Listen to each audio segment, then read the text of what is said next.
오늘 주신 말씀은 구약성경 사사기 16장 28절에서 31절까지의 말씀입니다. 계시의 말씀을 읽을 때 하나님의 음성을 들으시기 바랍니다. 삼손이 여호와께 부르짖어 이르되 주 여호와여 구하옵나니 나를 생각하옵소서. 하나님이여 구하옵나니 이번만 나를 강하게 하사 나의 두 눈을 뺀 블레셋 사람에게 원수를 단번에 갖게 하옵소서 하고, 삼손이 집을 버틴 두 기둥 가운데 하나는 왼손으로 하나는 오른손으로 껴 의지하고, 삼손이 이르되 블레셋 사람과 함께 죽기를 원하노라 하고 힘을 다하여 몸을 굽히매 그 집이 곧 무너져 그 안에 있는 모든 방백들과 온 백성에게 덮이니, 삼손이 죽을 때에 죽인 자가 살았을 때에 죽인 자보다 더욱 많았더라. 그의 형제와 아버지의 온 집이 다 내려가서 그의 시체를 가지고 올라가서 소라와 에스다올 사이 그의 아버지 마노아의 장지에 장사하니라. 삼손이 이스라엘의 사사로 20년 동안 지냈더라. 아멘. 각기 자기 소견에 옳은 대로, 이런 제목으로 말씀을 전하겠습니다. 오늘은 성경 이야기 시간인데요, 삼손 이야기를 하겠습니다. 영웅 이야기인데 가슴이 먹먹해지는 슬픈 이야기죠. 삼손은 우리 하나님께서 직접 지명하신 사람입니다. 그런데 자기 인생을 지가 다 망가뜨려 버렸어요. 안타깝죠. 하나님께서 특별히 삼손은 나실린으로 불렀어요. 안 되겠다, 이 집안에는 나실린이라는 규정을 아무래도 내려야 되겠다. 소라 땅에 마누아라는 사람이 있었는데 천사가 나타나서 네가 아들을 낳을 것이다. 그 아이는 태어나면서부터 하나님으로부터 구별된 사람이다. 나실인이다. 나실인으로 키워야 된다. 그리고 이 아이에게는 세 가지는 절대로 하지 말라고 해라. 포도주 절대 마시지 말라고 해라. 그다음에 두 번째로 부정한 것 절대로 만지면 안 된다. 첫 번째로 부정한 것이 시체입니다. 절대 부정한 것을 만지면 안 된다. 그다음에 머리에 삭도를 대지 마라. 머리를 깎지 마라. 길게 길러라. 예수님도 그래서 나실인입니다. 나실인들은 머리를 깎지 않아요. 그런데 삼손에게는 얘는 좀 특별하니까 포도주도 마시지 말게 해라. 부정한 것 만지지 말라는 것은 이스라엘 사람들은 안 만지도록 되어 있어요. 사실 굳이 나실인만 그런 것이 아닌데 특별히 얘는 그래라. 강조를 해서 이거 하지 말라고 해라. 그가 블레셋의 손에서 이스라엘을 구원하기 시작할 것이다. 그렇게 예언을 하셨어요. 아이가 태어났고 이름을 삼손이라고 지었습니다. 성경이 보니까 하나님의 영이 그 아이와 함께 하여서 그 아이가 자라기 시작했다. 그렇게 기록되어 있어요. 어른이 되었어요. 빠르죠, 이야기가.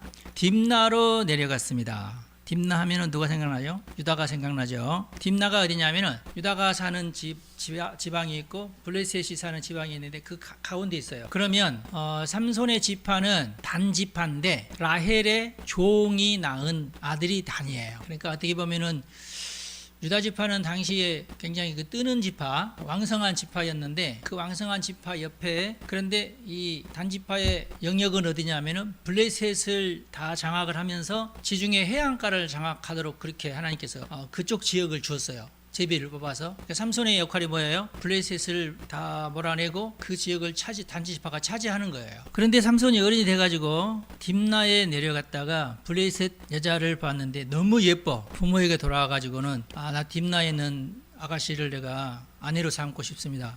안 되지. 너 어떻게 우리 민족과 결혼을 해야지. 블레셋 여인하고 어떻게 결혼하겠느냐. 싫어요. 나는 저 여자랑 결혼할 거예요. 왜 그러느냐? 내 눈에 좋아 보여서 그렇습니다. 예뻐서 그렇다는 얘기죠. 이게 지금 이 여인에게만 그런 게 아니라 삼손의 모든 행동이 똑같아요. 그 이후로도 내 눈에 좋아 보이면 무조건 하는 거예요.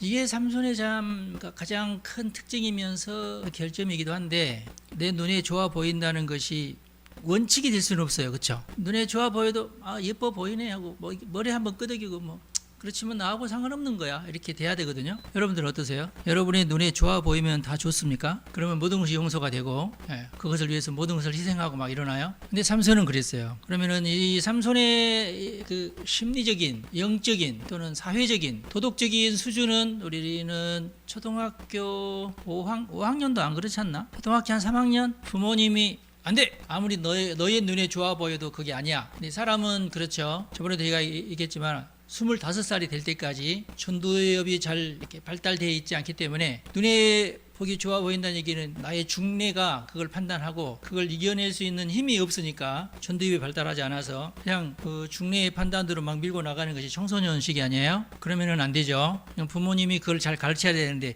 안 된 거야. 이게 지금 다 청년이 돼가지고 결혼할 시기가 됐는데도 자기 눈에 좋아 보인다고 결혼하겠다는 거야. 근데 그걸 부모들이 또 안 된다고 하면서도 그걸 말리지를 못해요. 뭔가 잘못됐죠. 여기에 문제입니다. 어쩔 수 없지 뭐 네 인생인데.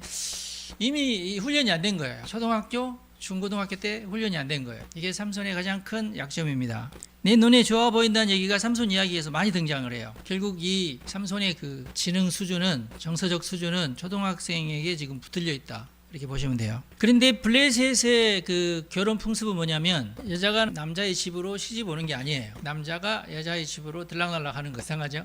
그럼 힘도 세겠다. 안 돼. 우리 집으로 가야 돼 하고 끌고 와야 되잖아. 계속 왔다 갔다 하면서 살아요. 뭔 짓인지 모르겠는데 하여튼. 그러다가 어느 날 사자를 보면서 그 사자가 덤벼드니까 사자를 찢어 죽여요. 삼손이니까 여러분들은 도전하지 마시기 바랍니다. 삼손이나 되니까.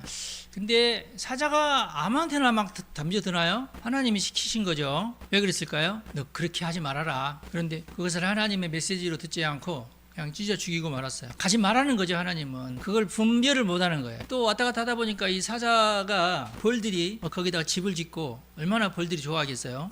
거기 먹을 것이 풍성하니까. 근데 꿀이 막 흘러 넘치는 거야. 얼마나 벌들이 많았으면. 그래서 삼손이 그 꿀을 찍어서 먹었어요. 너무 맛있어. 야, 이렇게 맛있는데 우리 엄마한테 갖다 줘야 되겠다. 갖다 줬어요. 그리고 나서 그 꿀이 어디서 나온지에 대해서 말을 안 했어요. 왜 말 안 했을까요? 사체에 손대지 말라고 했는데 손댔잖아. 시체 만지면 안 되잖아. 근데 그 꿀을 얻으려면 어떻게 할 수 없이 손을 집어넣어야 되잖아요. 그래서 자기 부모들한테는 말을 못해. 자기가 못할 짓을 했으니까. 그런데 이제 결국은 이제 사단이 나가지고 혼인이 이제 깨졌죠. 이것까지 얘기하면은 너무 시간이 많이 걸리니까 그냥 넘어가고요. 또 하는 일이 너무 충동적이에요. 자기 아내하고 헤어질 때도 사단이 납니다. 시끌시끌한 일이 막 벌어지면서 사건들을 보면은 그냥 깡패들이 하는 짓 같은 짓을 해요. 블레셋도 그러고 삼손도 그러고 조무렉이 깡패들이 서로 티격태격한 듯한 그런 사건들이 벌어져요. 그리고 여우 300마리 사건도 있는데 신경질 난다고 여우를 300마리나 잡아야죠. 이거 어떻게 300마리나 잡아? 그 300마리를 또 꼬리와 꼬리끼리 또 묶어 또 어떻게 그런 또 생각은 또 어떻게 하는지 하여튼 아마 제 생각에는 한 중고등학생쯤 돼서 여우를 잡아가지고 그런 짓을 했지 않았나 하는 생각이 드는데 하여튼 300마리나 되는 여우를 잡아다가 어디서 여우가 어떻게 300마리나 나오는지 모르겠는데 하여튼 그 꼬리에다가 횃불을 묶어가지고 블레셋 밭에다가 다 풀어버려요. 블레셋 밭을 전부 불질러 버려요. 이상하죠. 행동이 굉장히 얄궂고 개구지조하죠.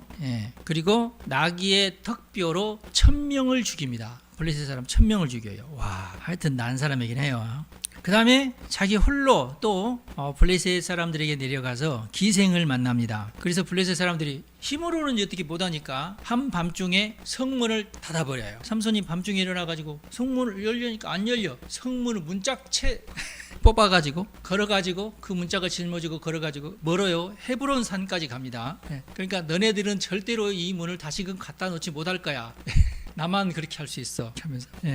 삼손이 자기 힘을 과시하는 데만 자기 힘을 다 써요. 안타깝죠? 나는 절대 너희들이 무너뜨릴 수 없는 존재야. 그런 것을 보여주는 거죠. 그러다가 들릴라를 사랑하게 되었어요. 내가 볼 때 들릴라는 아무래도 술집 여자 같아요. 근데 뭐 아내라고 부르지도 않아요. 그냥 술집 여자예요. 들릴라를 사랑하게 되었어요. 블레셋 방백들이 들릴라를 이제 위협을 하면서 삼손의 약점을 빨리 알아내라. 그래서 들릴라가 삼손에게 당신의 힘의 근원이 뭐야? 몰라도 돼. 나 사랑하지 않지? 사랑하지. 그러면 사랑하면서 왜 나한테는 거짓말해? 내가 언제 거짓말? 아니 힘이 어디서 나냐고 물어봤는데 안 가르쳐 주잖아. 가르쳐 달라고. 삼손이 집니다. 여러분 같으면 절대로 안 가르쳐 주죠. 그죠? 삼손은 가르쳐 줍니다. 근데 거짓말로 가르쳐 줘요. 마르지 않는 세 줄 7개로 나를 묶으면 6개도 안 되고 8개도 안 되고 7개로 나를 묶으면 내가 힘이 사라져. 그래서 방백들이 새로 짠 줄을 7가닥을 가지고 묶었는데 그냥 풀어버려요. 들릴라가 거짓말했지, 나한테 거짓말했지, 괴롭혀요. 여러분 가르쳐 주면 돼요, 안 돼요? 안 돼요. 3번이나 거짓말을 해요. 이제 들릴라가 이제 거의 죽일 정도. 나한테 거짓말을 3번이나 했어? 절대로 나한테 오지 마. 그런데 삼손은 내가 차라리 너한테 들들 바꿔 죽느니 내가 내 비밀을 얘기해야 되겠다. 이렇게 됩니다. 내 머리카락을 자르면 내가 힘이 없어진다. 얘기해요. 그러니까 나시린의 규례로서 하나님께서 3가지 하지 말아야 된다는 것 중에서 2가지는 이미 했고, 나머지 1가지 남은 것마저, 그것도 자기가 자르는 것도 아니고 적군에게 의해서 자기 머리가 잘리는 그런 짓을 당합니다. 안타깝죠. 그래서 결국은 삼손이 붙들려요. 힘이 없어져요. 그런데 이 잔인한 블레셋 사람들이 삼손의 눈을 파버립니다. 힘도 없는데 더 이상 힘쓰지 못하게 눈을 파버려요. 그런데 성경은 뭐라고 얘기하고 있냐면은 여호와께서 자기를 떠나신 줄을 알지 못하더라, 이렇게 기록하고 있어요. 이렇게 철이 없어요. 자기의 능력이 하나님으로부터 온다는 사실을 깨닫지 못한 거예요. 항상 자기 평생토록 자기에는 힘이 있으니까 머리카락 잘라도 힘이 있겠지였어요. 머리카락에서 힘이 나올 줄을 몰랐어요. 사실 머리카락에서 무슨 힘이 나와요? 머리카락에서 힘 나오는 거 아니에요. 하나님은 3가지 계명을 줬는데 2개를 네가 어겼어도 내가 그래도 힘은 내가 뺏지 않았는데 이제 3가지 계명 다 어기니까 어쩔 수 없다. 그러면 내가 너에게 떠날 수밖에 없다 하고 떠나신 거예요. 하나님의 임재가 떠나니까 힘이 사라진 겁니다. 단지 그거예요. 그래서 쇠사슬로 결박을 해가지고 감옥에 집어넣고 맷돌을 돌리게 했어요. 소가 된 거죠. 사사가 소가 된 거. 가장 세상에서 삼손만큼 강한 사람은 없을 거예요. 그런데 가장 비참한 감옥에서 맷돌을 돌리는 사람이 되어서, 소나 돌리는데 사람이 맷돌을 돌렸어요. 제가 물어봤어요. 삼손이 강할까 골리앗이 강할까? 삼손이 강하다. 이러이러한 경우에는 골리앗이 이길지 몰라도 하여튼 객관적으로 딱 놓고 보면은, 성경 이야기를 놓고 보면은 그래도 삼손이 강하다 이렇게 나오니까, 이 세상에서 삼손만큼 강한 사람은 없도록 하나님께서 만들어 주셨어요. 그런데 스스로 자신을 망가뜨렸습니다. 이야기가 여기서 끝나지 않고 삼손의 머리털이 다시 자라기 시작하더라. 성경은 그렇게 말하고 있어요. 하나님은 우리가 실패해도 우리를 버리시지 않습니다. 머리카락이 다시 자라듯이 이 머리카락이 다시 자라는 것을 하나님께서 미리 아시고 머리카락을 자르지 말라고 하셨을지도 몰라요. 여러분 실망하지 마십시오. 나는 내 인생 여기서 끝, 그렇게 생각하지 마세요. 하나님을 기억하시기 바랍니다. 하나님에게는 솔루션이 있어요. 답이 있습니다. 하나님만 의지하시면 돼요. 그래서 결국은 블레셋이 축하잔치를 벌이고 삼손을 감옥에서 끌어내가지고 삼손을 보면서 마음껏 조롱하면서, 저 두 눈 없는 장님 삼손을 봐라, 우리의 신 다곤이 이겼다. 하나님이 이긴 게 아니라 우리의 신이 이겼다. 그럴 때에 삼손이 뭐라고 기도합니까? 여봐라, 자기를 수종두는, 왜냐하면 눈이 멀었으니까, 나를 이 신전에 가장 굵은 기둥이 있는 곳으로 날 좀 데려달라. 그렇게 해서 데려다 주니까 여기다 하고 기도를 하기 시작했어요. 하나님, 한 번만 나를 도와주십시오. 힘 좀 주십시오. 한 번만 나를 강하게 해주시면 내가 여기에서 이 원수들을 다 죽이겠습니다. 내가 복수를 하겠습니다. 아직 조금 덜 됐죠. 복수심으로 지금 여러분 같았으면 어떻게 하겠어요? 거기서 복수하는데 시간 쓰지 말고 빨리 도망쳐야지. 빨리 도망쳐서 후위를 도모해야죠. 근데 눈이 멀다 보니까 도망칠 생각도 못하고 거기서 그만 나는 여기서 죽겠습니다 하고 죽어버리잖아요. 안타까워요.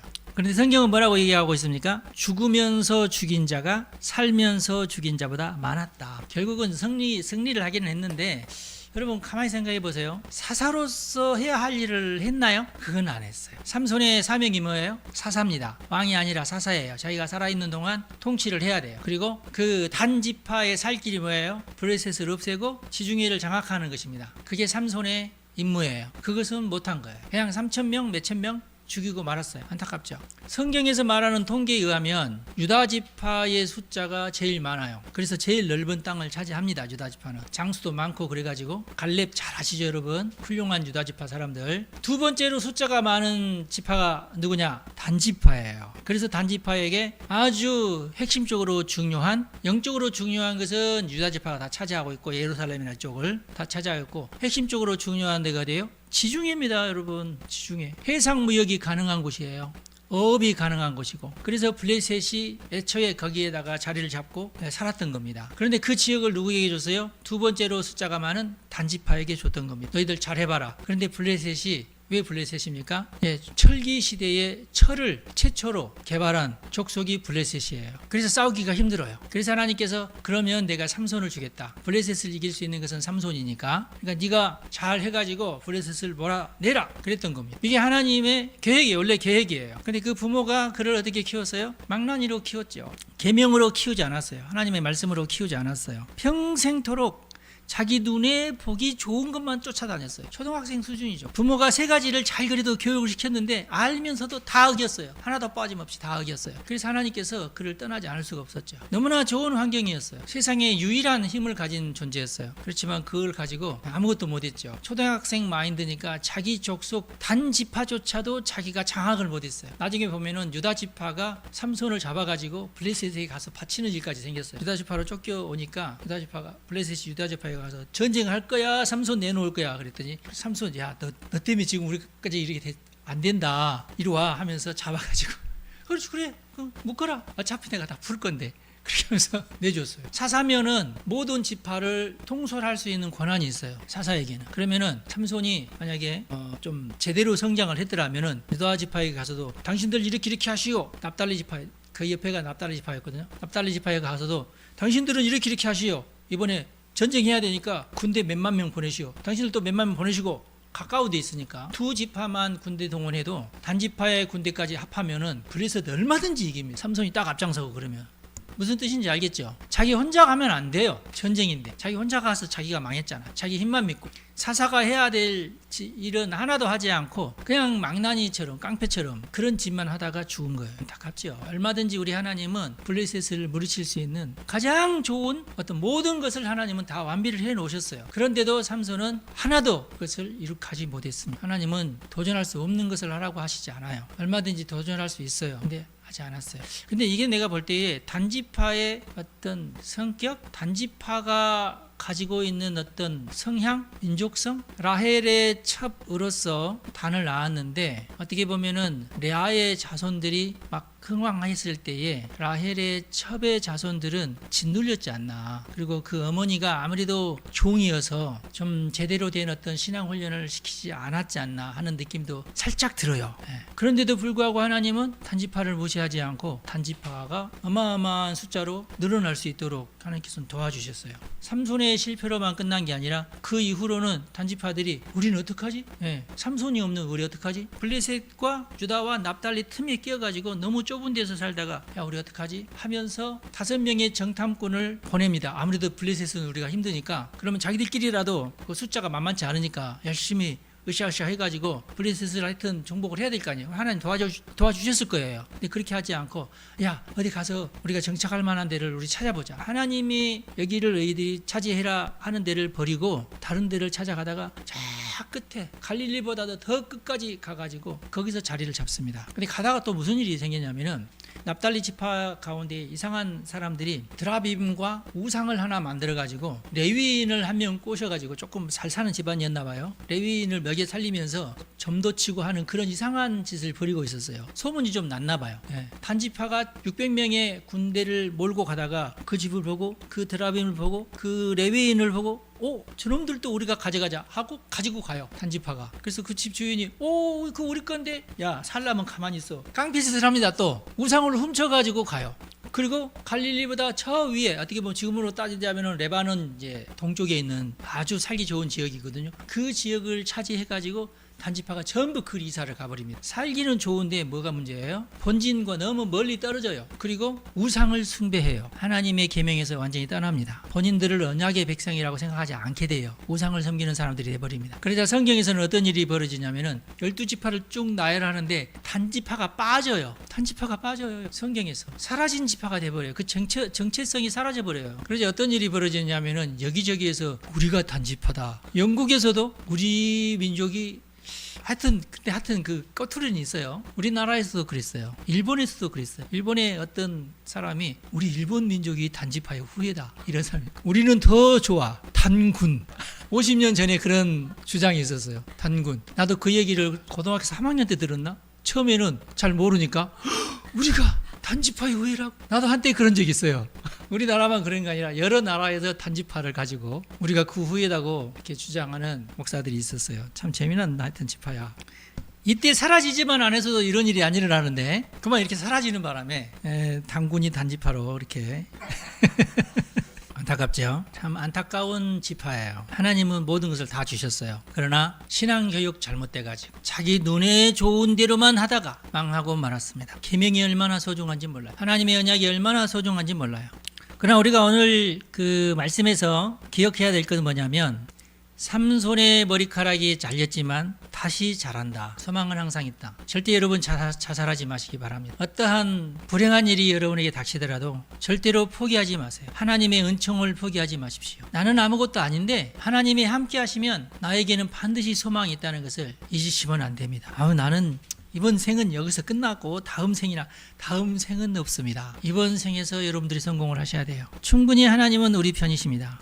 오늘 말씀의 주제가 뭐냐면 각기 자기 소견에 옳은 대로. 자유로운 영혼이고 싶으시죠? 그렇지만은 모든 자유로운 영혼은 속박 가운데 삽니다. 자유로운 영혼이고 싶었던 삼손을 이길 수 있는 힘이 이 세상에 아무것도 없는데도 불구하고 그는 결국 그 결말이 뭐였어요? 속박이었습니다. 들릴라에게 붙들려 살았죠. 그리고 결국에는 눈을 뽑히고 감옥에서 살게 되죠.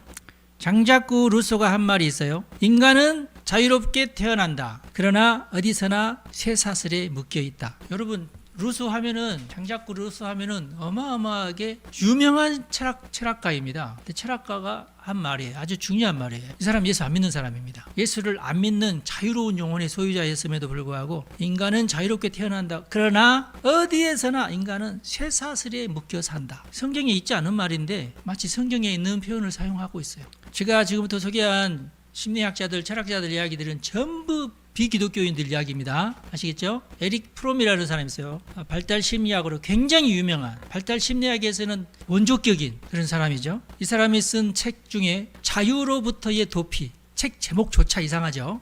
자유로부터 왜 도피합니까? 여기 보면은 핵심적인 말이 나오는데 인간은 자유를 원한다고 생각하지만 실제로는 자유의 무게를 견디지 못하고 도피한다. 이게 에릭 프롬의 결론이에요. 인간은 도망간다. 자기는 자유를 원하고 그러나 이 자유의 무게가 너무 무겁기 때문에 도망간다는 것. 이게 무슨 표현일까요? 이 상황을 우리가 여러분 어떻게 생각하세요? 여러분에게 다 자유가 있죠? 자유가 있으니까 무서운 거예요. 하나님 제발 나한테 하라는 대로 할 테니까 뭐 좀 하라고 시켜주세요. 그러는 사람 많아요. 왜? 한번 나의 자유의지로 선택했다가 망한 경험이 너무 많거든. 나는 그런 경험 없는데요 하시는 분 있나요? 많아요. 삼손도 그래서 망한 거예요. 딥나에서 첫 번째 여자 때문에 눈이 막 뒤집어졌는데 실패했어요. 들릴라에 갖게 아주 막 이렇게 눈이 뒤집어졌는데 거기선 죽었어요. 자유 때문에 죽었어요. 자유 때문에. 여러분의 인생이라고 뭐 요행으로 끝날 것 같아요? 여러분 나중에 뭐 남편 정하고 아내 정하고 그럴 때 아무나 정하지 않잖아. 모든 인생이 최고의 신랑감, 최고의 신부감을 구하는 막 이렇게 생각하고 저렇게 생각하고 막 그러죠. 나는 절대로 삼손처럼 내 눈에 좋게 보인다고만 나는 선택하지 않을 거야. 그러나 모든 인생은 자유의 무게를 견디지 못하고 도피한다. 핑계대고. 그래서 인간들이 생각하는 게 뭐냐면 이 인생이 이러지? 나는 자유로워지고 싶은데 내가 하고 싶은 대로 막 하고 싶은데 결국에는 내 인생이 뭔가에 묶이더라는 거예요. 주로 어디에 묶이죠? 남자들은 여자에 묶이고요. 여자들은 남자에 묶이고요. 모든 인생은 은행에게 묶이고요. 빚더미에 이렇게 묶여 살고요. 그렇습니다. 그래서 사람들이 그때 이럴 걸, 엄마 말씀 내가 잘 들을 걸, 아빠 말씀 잘 들을 걸, 교회 좀 다녔던 사람들은 성경 말씀대로 할 걸, 이렇게 껄껄거리면서 살게 돼요. 그러면서 뭘 깨달아요? 사람에게는 기준이라는 게 있어야 돼. 법이라는 게 있어야 돼. 율법이라는 게 있어야 돼. 기준이 없으면 왠지 불안해. 그렇게 되면 사람들이 세 번째로 구하는 게 뭐냐면 나는 아무래도 좀 멍청하니까 똑똑한 사람 줄 서야 되겠다. 이렇게 돼요. 그러면서 제가 내 모델이야. 제가 하라는 대로, 제가 시키는 대로 나는 하여튼 쟤만 뒤따라 다니면은 별 문제 없을 거야. 이렇게 돼요. 그러면 어떻게 되죠? 자기 자신을 잃어버려. 자기 자유가 아니야. 두목이 시키는 대로. 깡패가 원래 그래요. 깡패가 무조건 두목이 시키면 끝나는 거야. 왜냐면 그 사회에서는 두목이 하라는 대로 안 하면은 신나게 얻어 터지든지 하여튼 죽든지 그러니까 묻지도 말고 따지지도 말고 무조건 두목이 하라는 대로. 그게 깡패 세계예요. 그 세계로 가면 안 되겠죠. 나를 잃어버리는 쪽으로 선택을 하면. 왜냐하면은 나는 책임 없어. 난 자유도 없을 거야. 그냥 시키는 대로 나는 할 거야. 내 책임도 아니야. 책임지기 싫어. 자유? 난 반납하겠어. 왜냐하면 내가 나를 책임지기도 나는 싫으니까. 예. 수많은 유명 연예인들의 이야기하고 비슷해지죠. 많은 연예인들이 자신의 삶을 어마어마하게 이렇게 망가뜨리는 거 좀 잘 보셨죠? 연예인들만 그런가요? 이런 사람들은 어떤 삼손 같은 그런 성격을 가지고 있기 때문에 자기가 자기를 컨트롤 못해요. 자기보다 돈의 무게가 더 커요. 자기 주변에 수많은 그 돈을 바라보면서 달려드는 사람들이 너무 많아요. 근데 자기가 어떻게 결정을 내리기도 너무 힘들어요. 아까 얘기했죠. 자유의 무게. 어떻게 결정하느냐에 따라서 어마어마한 변화들이 생기니까 그 압박에서 견디지를 못하니까 결국은 뭘 선택해요? 마약을 선택하고 방탕한 삶을 선택하고 그러는 자기 눈에 좋은 사람하고 결혼을 하는데 어마어마한 돈이 거기에 막 이렇게 유명해진 만큼 굴러가는 돈이 크죠. 그러니까 한 번 망해도 너무 크게 망하고 막 이러는 거예요. 그렇게 돼요. 굳이 삼손 얘기를 하지 않더라도 대부분의 많은 유명한 사람들이 삼손처럼 살아요. 우리가 유명하지 않지만 유명하진 않아도 그래도 느끼잖아요. 내 인생이 불안하잖아요. 자유롭게 살고 싶지만 그럴 수 없다는 것도 알잖아요. 그리고 세상에는 수많은 철학자들, 심리학자들 많지만 인생을 제대로 잘 설명해 주지 못하잖아요. 답이 없잖아요. 아까도 제가 철학자들 얘기 몇 마디 해봤지만 그게 답입니까? 답이 아니라 그냥 인간의 현상을 그냥 솔직하게 얘기하는 것밖에 아니잖아요. 그러니까 그게 답은 아니라는 뜻이에요. 그 유명하던 철학자들도 답을 내놓지는 못한다. 인간의 자유, 특별히 인간의 자유에 대해서는 답을 해놓지 못한다. 성경만 올바른 답을 제시합니다. 성경에도 삼손 얘기 있잖아요. 이건 아니라고 분명히 답을 내놓고 있어요. 삼손처럼 사는 거 아무 의미 없다. 단지파처럼 사는 것도 아무런 의미가 없다. 그 뒤로 나온 답이 뭐예요? 왕정이거든요. 사사들 뒤로 나온 답이 왕정이에요. 사울부터 시작을 해가지고 맨 처음에 개척한 사람이 누구예요? 사무엘입니다. 사무엘이 자기가 마지막 사사예요. 사무엘이 이대로 가면 안 된다. 이 나라에는 왕정이 필요하다. 예. 많은 국민들도 많은 이스라엘 백성들도 우리도 다른 나라처럼 왕을 좀 세워주십시오. 맞다. 이제는 우리도 사사 삼손 지겨워. 사사 지겨워. 이제 사사 그만두고 왕 세워야 돼. 누구를 세울까 하다가 옳지. 첫 번째 왕이 누구였죠? 사울이야. 사울.